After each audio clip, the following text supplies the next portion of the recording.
everybody, we're going to be talking about series circuits. There's two kinds of circuits, series circuits and parallel circuits, and then we put them together for the third really wonderful kind, which is hybrid circuits. So in order to do hybrid circuits, which is what I consider the bottom line of do you know circuits, you need to know series very well. You need to know parallel very well. And they're both very, very simple. But it can get a little complex as you're trying to figure them out in a hybrid circuit. But if you learn series as well as you're supposed to, and parallel as well as you're supposed to, hybrid just turns into fun. So let's start with series circuits, shall we? So we have a power source. And all of that electricity is going through this resistor here and coming back to the battery. Let's say it's a 20-volt battery, and let's say this is a 10-ohm resistor. All right, in this case, all of the voltage drop is across the resistor. So I could say something immediately about that resistor. Other than it's 10 ohms, it also has 20 volts dropping across it. So what do I want to know? Well, of the three things in Ohm's law, remember, resistance equals volts per amp, how much voltage, how much electrical pressure it takes to push along your current of electricity. So R equals V over I. I have R, I have V, I'm seeking I equals V over R.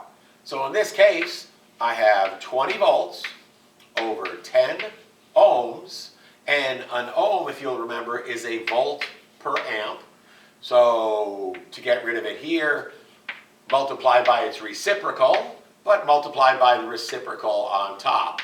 A over V, the V's cancel. I'm going to get amps. 20 over 10, you're right. It's going to be 2 amps. Great. Easy, fun. The question is, what happens when I put another resistor in line? Well, let's be logical for a moment, shall we? If I put another resistor in here, doesn't all the current have to flow through it? Well, yes, it does. So let's say I put another 10 ohm resistor in here. So all the current has to flow through this 10 ohm resistor, and after that, it has to flow through this 10 ohm resistor. I was doing Christmas shopping one time, and I'm in a store, and they put me on a line, a long line. And when I finally get to the head of the line, I find out, you know what this line was for? You wait on this whole line to go wait on another line. Did it take me more or less time to get out of that store having to wait on 2 lines? Certainly more. So it's more challenging to have to go through 2 resistors. So what's the total resistance of this? Good. You just add the resistances together. Now, the way we work problems like this generally, we do a redraw. And a redraw makes sense out of the problem.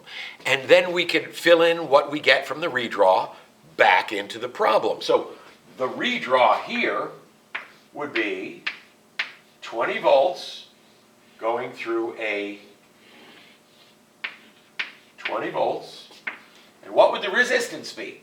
Well, you just simply add the resistances together. This is a series circuit, one after another. That's what series means. So this is a 20 ohm resistor.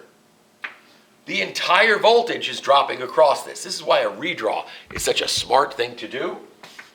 So I have 20 volts dropping across it. I equals V over R.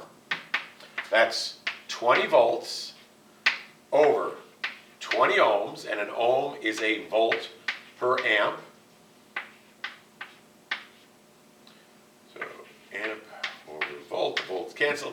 I'm going to get amps, so I know I did it right. Remember, units still are protecting you from silly mistakes here. So I have 1 amp going through there. Well, good. 1 amp is going through that resistor that I used to replace those 2 resistors. This is called an effective resistance. That's when you make your redraw and you combine your resistors into something. You're just being logical here. So if 1 amp, that's 1 coulomb per second. If 1 amp is going through any place in this circuit, isn't it going through every place in this circuit? Yeah, there's not another choice. So if it's going through here, it would be going through here and here. In other words, I have 1 amp going through both of these resistors. So if I now have 2 parts of the 3 things in Ohm's law, I can find the other thing. So if we have R equals V over I, and I'm looking for V, V equals resistance times current. So resistance times current, 1 times 10. All right, what do I have? 10 volts. I gave you a chance. Did you get that? 10 volts. What do I have over here? 10 volts. So I have part of the voltage drop here and the other part here. Do they together add up to the total voltage? If they do, I did it right. If they don't, I didn't. So simple as that. You just do a redraw. Let's do a slightly more complex one, then I'm done with you. Series circuits are pretty straightforward and pretty easy. The important thing to recognize is that the same current is going through every place in the circuit. So in something like this, whatever current I have here, it has to be the same current as here. That's why the redraw is so useful. So why don't I try changing it up just a little bit here. All right, so how about a 10 ohm resistance and a 5 ohm resistance? See how the voltage works out here. It might be interesting. All right, so how do I do this? Well, what's 10 ohms and 5 ohms? I do my redraw. Please, don't try to do this without a redraw. Redraws are how we do it. It's like Gibbons formula S&S for all the other stuff. Redraws make logical sense out of it. Redraws keep you from silly mistakes. No reason to make silly mistakes here. So 10 ohms and 5 ohms is 15 ohms. All right? The entirety of the voltage drop is across there. That's 20 volts. I equals V over R. Okay? And did we get that right? R is V over A, so V over A,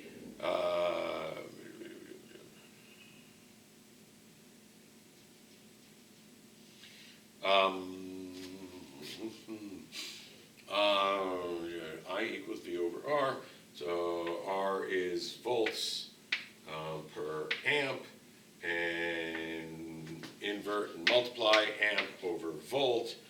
Amp over volt cancels. I'm left with amps. Whew, dicey there for a second. All right, so I equals V over R. I think I'm good with that. Always make sure you got the right formula. Stop. Take a second if you're not sure. Right? It's going to help you in the end. So I is V over R, so let's try that. So we have 20 volts divided by 15 amps, okay, that equals 1.33 amps. I'm sorry, 20 volts over 15 ohms, yeah, equals 1.33 amps. Now, that's the current going through that. Doesn't that current, 1.33 amps, have to be going through this one? 1.33 amps, doesn't that have to be going through this one? Now I'm looking for voltage. Voltage is resistance times current. So 1.33 times 5, that's 6.67 volts. And 1.33 times 10, yep, is 13.3 volts. The voltages are supposed to add up. Do these both add up? Well, with tiny bit of significant figures, of course they do. That's how you check your work. So if the voltages add up to your total voltage, you are good. If the currents are exactly the same, you are logical. So good and logical. Can we really ask for more?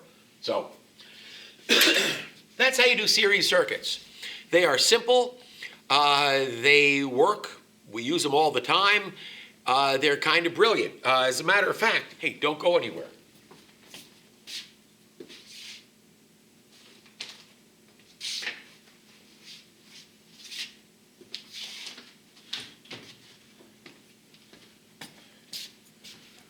This is a 9-volt battery.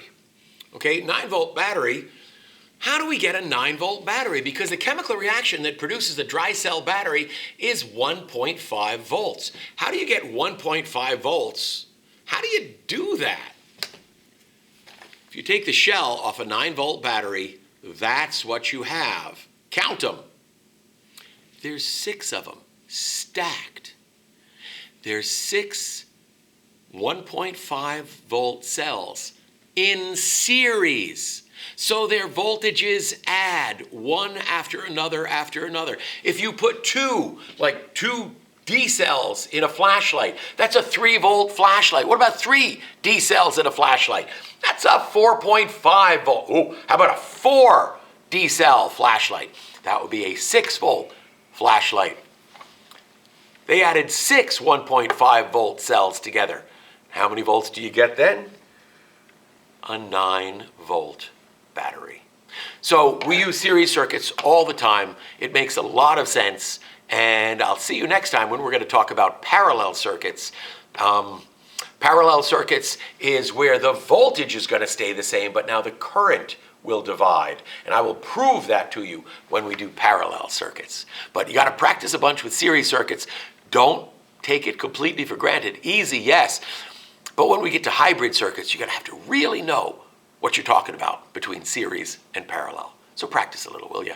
Have a great day. Thanks for watching to the end. You guys rock.